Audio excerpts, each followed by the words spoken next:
باللہ من الشیطان الرجیم بسم اللہ الرحمن الرحیم قال تبارک و تعالی فی القرآن المجید یا ایھا الذین آمنوا اتقوا اللہ وقولوا قولا سدیدا یصلح لکم اعمالکم ویغفر لکم ذنوبکم ومن یطع اللہ ورسولہ فقد فاز فوزا عظیما صدق اللہ العظیم وصدق رسول النبی الکریم۔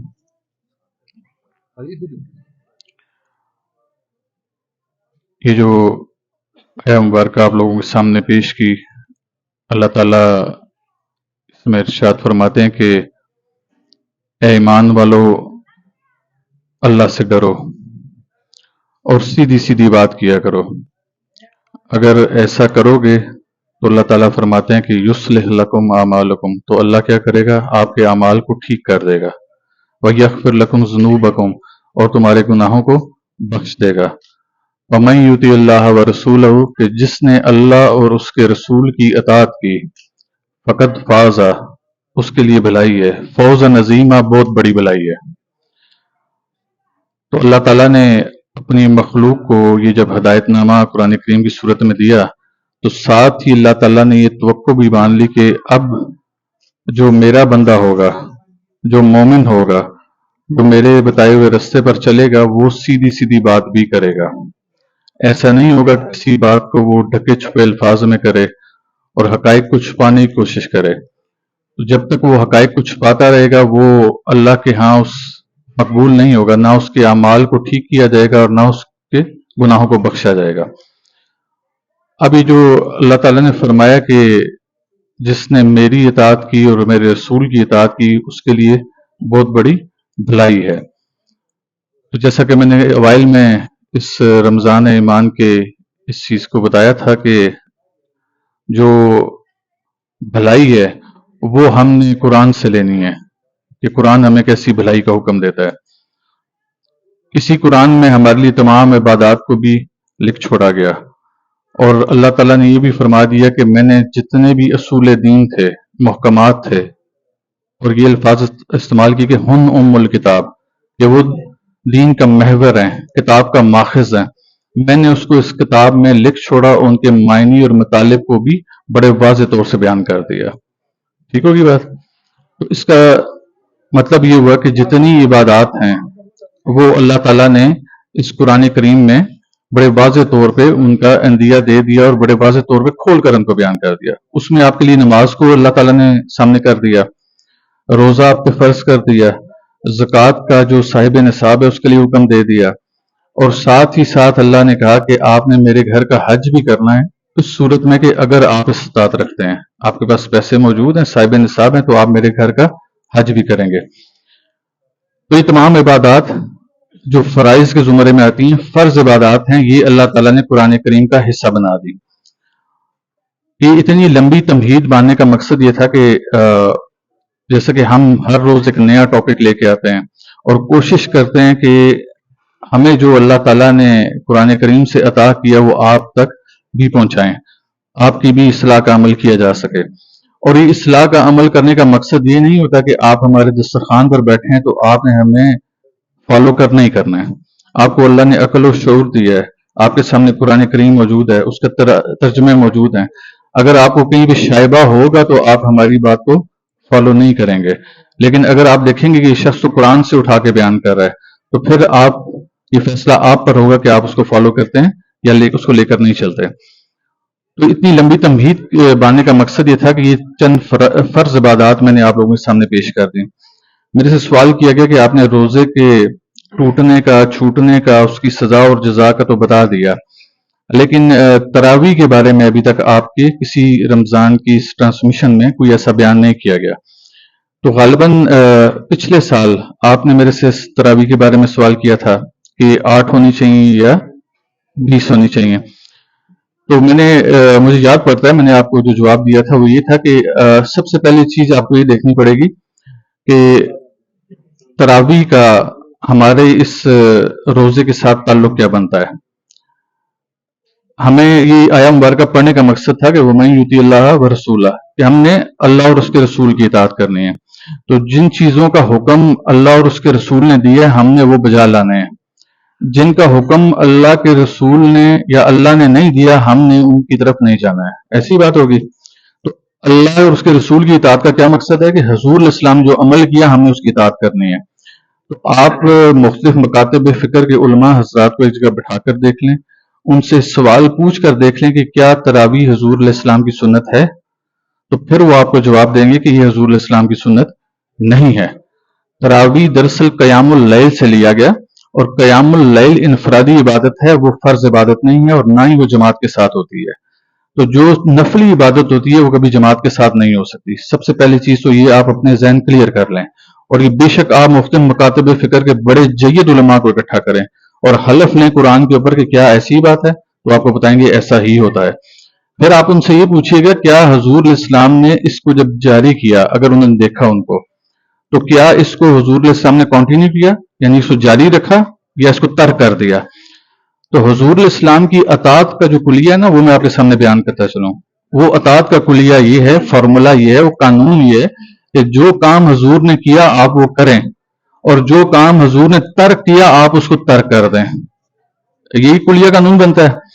تو آپ ان تمام علماء کرام سے، خواہ اس کا تعلق کسی بھی مکتبہ فکر سے ہو، آپ اس کو حلفاً قرآن کے اوپر پوچھیں کہ کیا حضور علیہ السلام نے تیسرے روز آ کر اس کو ترک نہیں فرما دیا؟ تو اگر حضور علیہ السلام نے ترک فرما دیا تو پھر آپ بھی کام کریں۔ اگر آپ نے لکیر کا ہی فقیر بننا ہے تو پھر آپ 3 روز اس عبادت کو بجا لائیں اور چوتھے روز کو ترک کر دیں، آپ جیسا حضور علیہ السلام نے کیا۔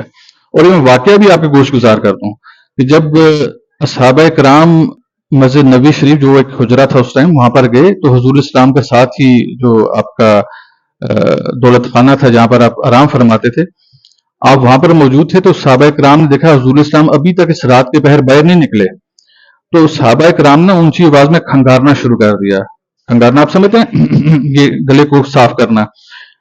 اس کا مقصد یہ تھا حضور علیہ السلام تک ہماری آواز پہنچے، شاید حضور علیہ السلام پر نیند کا غلبہ آ گیا اور وہ باہر نہیں آ رہے۔ تو حضور علیہ السلام جب وہ سارا وقت گزر چکا تو آپ اپنے حجرہ شریف سے باہر نکلے اور آپ نے فرمایا کہ میں بالکل جاگ بھی رہا تھا، اور میں نے تمہاری کھنکار بھی سنی، اور میں نے تمہاری چہمگوئیاں بھی سنی کہ حضور علیہ السلام ابھی تک سوئے تو نہیں رہ گئے، کہیں نیند نے غلبہ تو نہیں پا لیا، لیکن میں اس لیے باہر نہیں آیا کہ مجھے شائبہ تھا۔ ڈر کا لفظ ہم حضور کے لیے استعمال نہیں کریں گے۔ مجھے شائبہ تھا کہیں یہ اللہ کو عبادت زیادہ پسند نہ آ جائے اور فرضیت میں نہ آ جائے، تو لہٰذا میں آج سے اس کو میں نے ترک کر دیا۔ تو اب بحیثیت امت رسول ہمارا کیا کام بنتا ہے کہ حضور علیہ السلام نے جس چیز کو اپنا لیا اس کو اپنا لیں، جس کو ترک کر دیا اس کو ترک کر دیں۔ قرآن سننا، قرآن پڑھنا اور قرآن پر عمل کرنا، اس سے بڑی عبادت ہے ہی کوئی نہیں دنیا میں۔ لیکن آپ جتنے لوگ تراویح کے اندر کھڑے ہوتے ہیں، کبھی فردن فردن جا کے ایک ایک کو پکڑ کے پوچھئے کہ یار کیس سمجھ آیا تینوں؟ وہ آپ سے کہے گا پلے کخ بھی نہیں پیا، ہاں مولوی اور قرآن پڑھنے سے اسی سننے پہ سا۔ تو اس کا مطلب یہ ہے کہ جو سورہ بقرہ کی آیات جو ہمارے سمجھنے کے لیے اللہ تعالیٰ نے دی، سورہ نساء کی آیات اللہ تعالیٰ نے ہمارے سمجھنے کے لیے دی، اگر آگے کھڑا ہوا شخص ان کو عربی زبان میں پڑھ رہا ہے اور پیچھے جو شخص کھڑا ہوا ہے اس کو معلوم ہی نہیں پڑھ کے آ رہا ہے، تو اس کا کیا حاصل وصول ہوگا؟ اسے قرآن سننے کا تو ثواب چلے ہم کہتے ہیں مل جائے گا، لیکن کیا وہ حضور علیہ السلام کی طریق کے خلاف نہیں چلا جائے گا؟ جہاں پر حضور علیہ السلام ایک چیز کو ترک فرما رہے ہیں، اس شائبے کے ساتھ کہیں یہ فرضیت کے زمرے میں نہ آ جائے، تو پھر ہم اس کو کرنے کے مجاز ہیں۔ لیکن جیسے ہم عبادات کرتے ہیں آج کل کے دور میں، معاشرہ ہے، رواج مختلف ہو گئے، اس میں ایسا ہوا کہ ہم نے مختلف محافل کا انعقاد کرنا شروع کر دیا۔ ربیع الاول شریف کی محفل ہوتی ہے، 11ویں شریف کی ہوتی ہے، دیگر محافل ہوتی ہیں، اور ہمارا ماننا ہے کہ ان محافل میں چونکہ ہم اللہ کا ذکر کرتے ہیں، تو اللہ تعالیٰ نے فرمایا کہ فَاذْكُرُونِي اذْكُرْكُمْ، تم میرا ذکر کرو میں تمہارا ذکر بلند کروں گا۔ تو جب اللہ کا ذکر ہی کرنا ہے تو کسی محفل میں کیا جا سکتا ہے، تو محفل کو برپا کرنے میں کوئی قباحت نہیں ہے۔ تو اسی طرح اگر کوئی شخص اس زاویے کے ساتھ کرتا ہے کہ میں تراویح اس زاویے کے ساتھ پڑھ رہا ہوں کہ اللہ کا قرآن سن رہا ہوں، تو اس میں کوئی قباحت نہیں ہے، وہ بے شک جائے اللہ کا قرآن سنے۔ لیکن اگر کوئی یہ سمجھ کے کہہ رہا ہے کہ حضور علیہ السلام کی سنت ہے، تو جان لیجیے حضور علیہ السلام کی سنت نہیں ہے، اور اگر 3 دن تھی بھی تو آپ نے اس کو ترک فرما دیا۔ تو ہمیں حضور کا اپنانا بھی دیکھنا پڑے گا اور حضور کا ترک کرنا بھی دیکھنا پڑے گا۔ لہٰذا اس معاملے میں آپ کے سوال کا بھی جواب تھا، اور چند اور لوگوں نے بھی یہ سوال کیا۔ تو میں نے ضروری سمجھا کہ جو چیز اللہ تعالیٰ نے ہم تک پہنچائی، ہمیں عطا فرمائی، ہم وہ آپ تک بھی پہنچا دیں۔ لہٰذا یہ نہ فرض کے زمرے میں آتی ہے، اور نہ ہی اس عبادت کو، نہ ہی اس نفلی عبادت کو جماعت کے ساتھ کیا جا سکتا ہے۔ یہ ہمارا زاویہ ہے، ٹھیک ہے۔ باقی کوئی کسی مکتب فکر کو فالو کرتا ہے، اس کا پیروکار ہے، اس کے پیچھے چلتا ہے، وہ بالکل اپنا جواب دے اللہ کی ذات کے سامنے خود ہے۔ لیکن تراویح کوئی ایسی چیز نہیں ہے کہ اگر آپ یہ اسراف کر لیں گے تو اللہ تعالیٰ اس کی کوئی سزا آپ کو دے دیں گے۔ اس میں یہ امر بھی آپ کو لازمی ملحوظ خاطر رکھنا ہوگا۔ اس طرح اگر دیکھا جائے تو پھر تمام جو محافل آج کل کے دور میں برپا ہو رہی ہیں ان سب کو خارج کرنا پڑے گا، ان سب کی نفی کرنی پڑے گی۔ لہٰذا ہمیں یہ دیکھنا پڑے گا کہ وہ عبادت کرنے سے کیا نقصان پہنچ رہا ہے۔ اگر نقصان نہیں پہنچ رہا، اس کا فائدہ ہی فائدہ ہے، تو یہ بڑی اچھی چیز ہے۔ لیکن ایک جو مشورہ ہوتا ہے، مشورہ تو کہتے ہیں نا، آپ کو دیواروں سے بھی لینا چاہیے۔ تو ہمارا اپنے اس پیر ہاؤس کی ٹرانسمیشن جو رمضان ہے ایمان کے نام سے، اس کی پلیٹ فارم سے جو علماء حضرات ہیں جو تراویح کا انعقاد کراتے ہیں، ہماری ان سے گزارش ہے کہ بہت بہتر ہوگا جب آپ تراویح کی محفل کو سجائیں، جب آپ تراویح کا اہتمام کرائیں، تو آپ ایسا کریں کہ 2 علماء سامنے کھڑے ہوں، ایک صاحب عربی میں تلاوت کر رہے ہوں اور دوسرے صاحب اس کا ترجمہ بیان کر رہے ہوں، تاکہ پیچھے کھڑے ہوئے شخص کو معلوم ہو کہ اس شخص نے کیا بولا اور اللہ میرے سے کیا چاہتا ہے۔ یہ بات سمجھ آ گئی آپ کو؟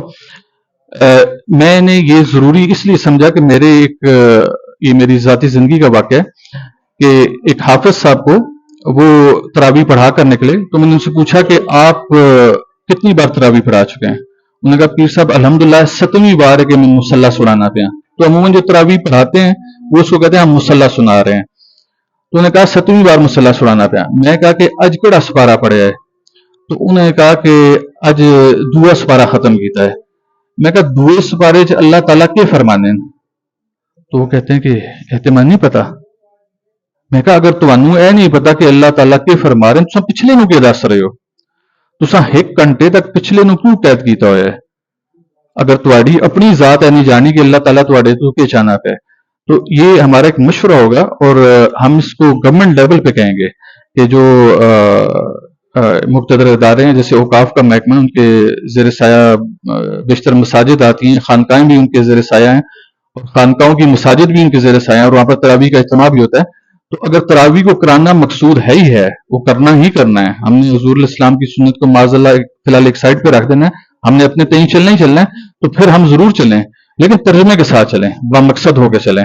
تو یہ ایک ہمارا مشورہ ہے اس پیر ہاؤس کے پلیٹ فارم سے۔ آپ لوگ بھی جب اپنی مساجد میں جائیں تو جو کھڑے علماء حضرات آپ کو تراویح پڑھا رہے ہوتے ہیں، جب وہ نکلنے لگے تو ذرا پوچھ لیا کریں کہ آج ہم نے آپ سے اس بارے میں کیا سیکھا، یا آپ نے اس بارے میں ہمیں کیا پڑھایا، تو آپ کی بھی علم میں اضافہ ہو جائے گا، اور آپ کو یہ بھی پتہ چلے گا کہ آپ کو تراویح پڑھانے والا خود کس علمی قابلیت کا حامل ہے۔